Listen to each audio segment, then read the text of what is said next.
কেমন আছি বুঝতে পারছি না, কিন্তু আমি হাসপাতালে কেন? ইনজুরি হয়েছে কোথায়?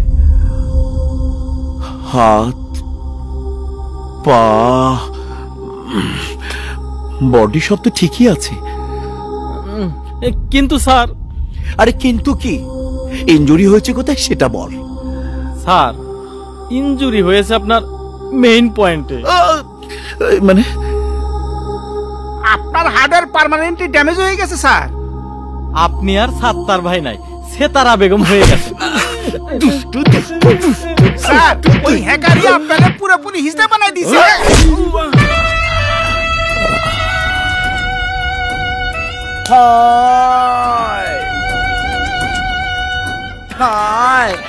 আই ছেলে কি করো? এই টাকা দে, টাকা দে, দে না টাকা। আরে টাকা দে না, আবার মোবাইল করিস, টাকা দে, দে টাকা দে। কিউটু টাকা দে। রুম্মা